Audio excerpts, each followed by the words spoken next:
Resourceful Designer, episode 340. Are your design clients time or money minded?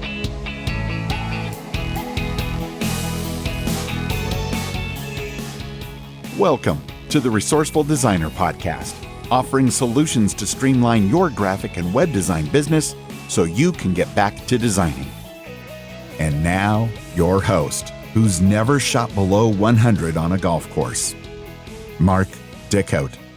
Yep, that's right, Wayne. I try to get out at least once or twice a year, and maybe that's the issue. I mean, golf is one of those games that, even the pros have to practice and perfect their game.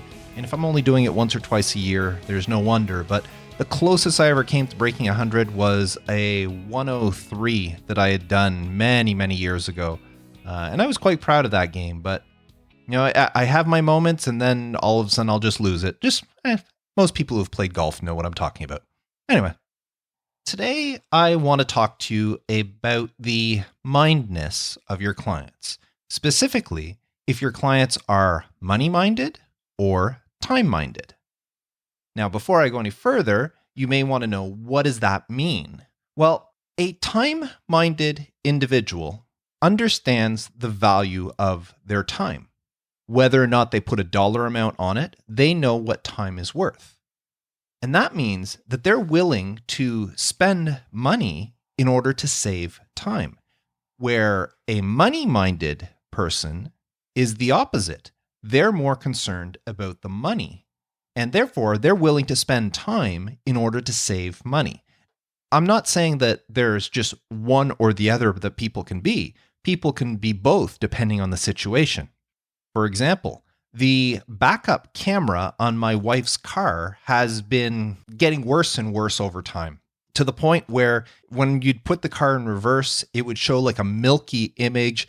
You can kind of make out some shapes, but you couldn't really tell what was behind the car. You just knew if there was something there or not. And it was a little annoying, and my wife asked me to look into getting it repaired.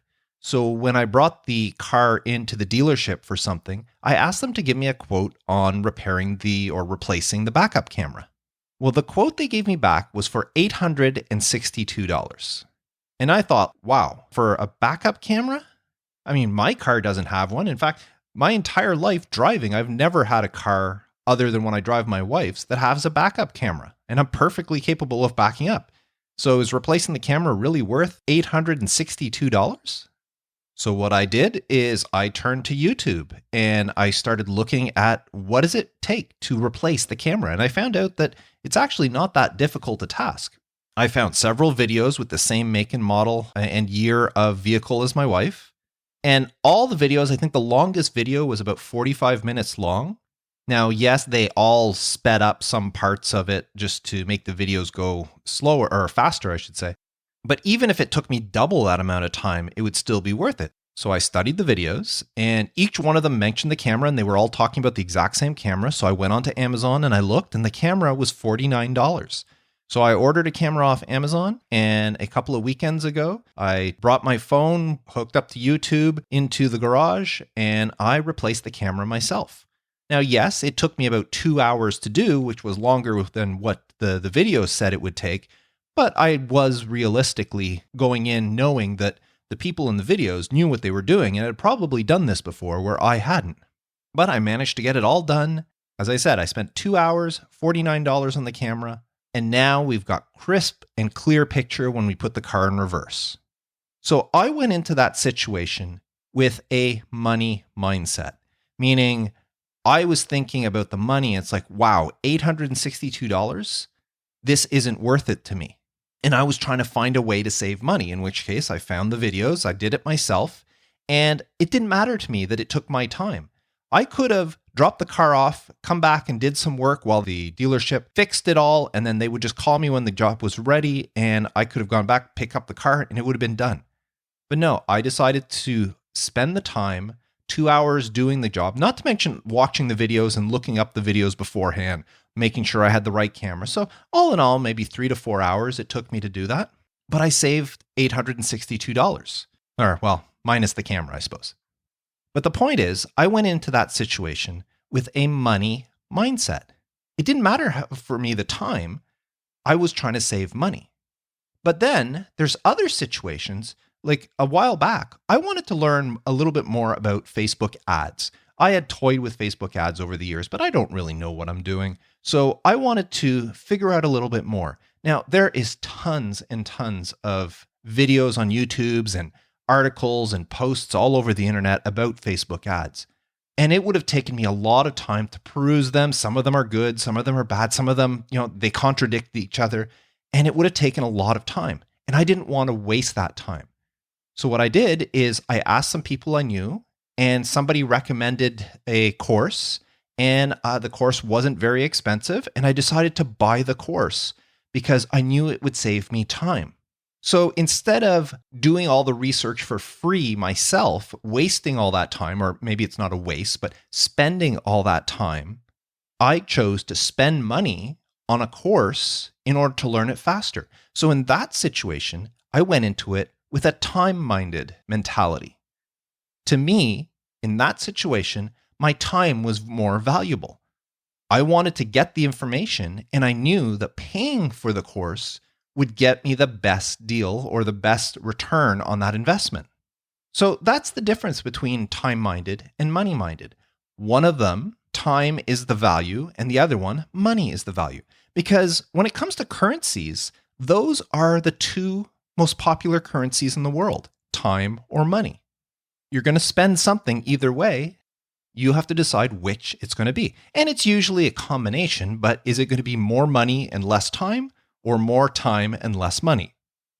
So that's the whole mindset thing that I want to lay the groundwork for. Now, the reason for this episode is I want you to think, what are you to your clients? Are you helping your clients save money, or are you helping your clients save time? And I really want you to think about this. Think back to my story about my wife's car. I didn't want to spend the $862. I was willing to spend my time doing it to save that money. Some people may say I was being stingy or definitely being money conscious. And that may be the mentality of your clients if you are advertising or promoting yourself to a money-minded clientele. Money-minded clients are the ones who, they question the price. They ask for discounts. They shop around. If you're too expensive, well, they'll just find another designer who can do it cheaper. They're the ones that are going around asking for a whole bunch of quotes because they're looking for the least expensive option to go with. That's a money-minded client. Now, a time-minded client, on the other hand, knows the value of their time. And they don't want to have to go searching and asking for quotes and going over all the quotes. They want to find somebody who's capable of doing the job and paying them to get the job done. And you have to be careful when you're promoting yourself, when you're advertising yourself, when you're talking about yourself, how you present yourself. Are you presenting yourself to attract money-minded or time-minded clients? Let me tell you another story. When I first started podcast branding, and if you're unaware, if you're new to the podcast, I have what originally started as a side gig, but now became my main source of income, is podcastbranding.co. It's where I offer artwork and websites for podcasters. Well, when I first launched the website, my slogan, if you want to call it that, was professional design at an affordable price. And I had it like that probably for the first year, maybe not, close to the first year. And I know that I was getting clients, but people were questioning, what do I get for this price? What's involved with it, especially when it came to website and web hosting. Because I was offering an affordable website, but then when it came to web hosting, people were wondering, well, why does it cost so much? Why can't I do this myself? Is this something I can do and save money? Or do you have to do all of these things? And we're talking about security for the website, security, malware checking, backups, and all this stuff. So, well, what if I do some of it? Can we bring the price down? I had a lot of clients ask that sort of thing. And then at some point, and this wasn't a conscious, I'm going to switch to a time-minded as opposed to a money-minded advertising method. It's just at one point I looked at it and I said, you know what? I don't want to be known as affordable. I'm a professional designer. And around that time, an article had came out from a very popular podcast host. And in the article, they were talking about podcast artwork and all the specs and how to do it. And part of the article was telling people that if you don't want to do it yourself, you can hire a professional. And it listed several people that you can get it done. And my website, podcastbranding.co, was among those listed. And when I went to take a look, I was the most expensive one on the list. And yet my website was saying professional design at an affordable price. Well, if anybody compared, they would say, well, I'm not affordable, I'm the most expensive. So I went in and I changed my messaging. Now, I changed my messaging on my website a lot, so I don't remember what I changed it to at that point, but I removed the affordable design.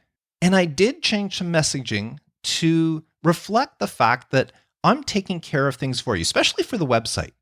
The whole point of it was you let me manage your website so that you can take care of your podcast. You don't have to worry about the website. And I forget the exact wording I used. But when I switched that, all of a sudden, for the exact same service, fewer and fewer people were asking me, what is this for? What do I get for this price? Do I require all of these? Is there any of this I can do myself? People stopped asking that. Now, I don't know if this is a coincidence or not, but it seemed like without thinking about it, I switched the way I promoted my business from going after a money mindset of clientele to a time mindset of clientele. And I tell you that now, most of the clients I have, the reason they like me and the reason they keep referring me to other people is because I save them time. They don't have to worry about all the ins and outs of their website. If there's something, they just send me an email and I take care of it. And to them, that's worth it. That time to go out and find somebody. If something happens, I had a client that, something happened to her website. It was something they did on their end and it ended up breaking the website. And I just said, no worries, I'll take care of it. And it ended up being a real easy fix and I didn't even charge the client for it. Now to them, that was worth a year's worth, if not more, of paying for the maintenance plan that I charged them for. Because if I wasn't maintaining their website, they would have had to find somebody, figure out what was going on, get somebody up to date with the website. But because I already know the website inside and out, it was really easy for me to fix. So to them, it's worth it because they don't have to spend any time worrying about this. They saw a problem, they let me know, and then it was off their plate. And the same goes for any design business. Any client who is of a time mindset knows the value of time, and they are willing to spend the money to invest. To them, it's not an expenditure, it's an investment. They're willing to invest the money to get what they want, especially if it'll save them time. So those are the clients that are willing to spend $5,000, $10,000, $20,000 for a website or $5,000 for a logo or whatever, because they just want somebody they can trust and them not have to micromanage. They want to put it in your hands, step back, and then wait for you to deliver. And those are the clients you should be going after, the time-minded clients. And make sure that your advertising reflects that it states that you're saving them time. You're saving them worry. You're saving them the headaches. They can go about their day doing other stuff and not worry about it. I'm partners with a podcast agency where I do all their artwork for their clients. And it's a friend of mine, and I actually helped him get his company off the ground. Well, his slogan for the podcast company is, you record, we do the rest. And that is the epiphany of a time-minded strategy. He's telling his podcast clients that all you have to do is record your episode. Once it's recorded, we'll take care of everything else for you. And then you can just worry about your next episode. Well, that is saving the podcaster so much time. It frees them up to do promotion, to do guesting, to go look for guests, to do all sorts of other stuff, because they don't have to worry about editing, about publishing, about writing the post, about all this other stuff. The company will take care of it for them. And people are willing to spend the money or invest the money in order to get that. So that's the whole point of this episode is think about the clients that you're attracting. Are you attracting the money-minded clients? The clients that want to micromanage you, that question your pricing, that push back a lot?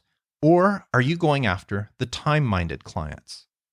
Those who are looking for a professional that will handle things and that knows how to do things so that they don't have to worry about it. Think about it. Because as designers, you've heard this before, we are problem solvers. That is our job. We solve our clients' problems. Sometimes it's problems the clients don't even know they have. But the biggest problems that most clients face, and again, they may not even realize this themselves, is the problem of money or time. And which one of those problems do you solve for your clients?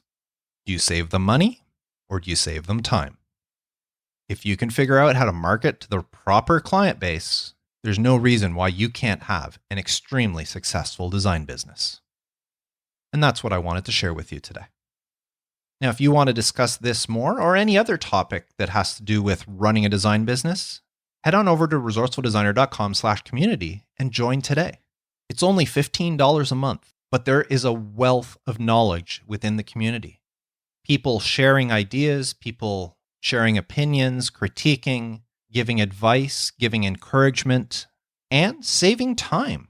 The community has become the go-to place for answers for a lot of us before looking to the internet.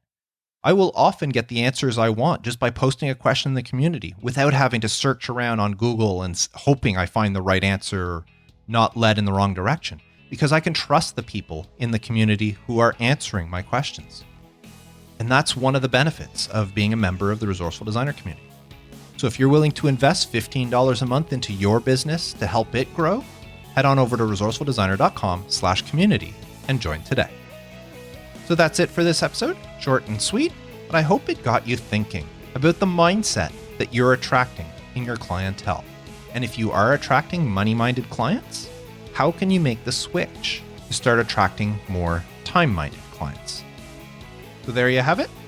Until next time, I am Mark Dacote, wishing you all the best with your design business and reminding you to stay creative.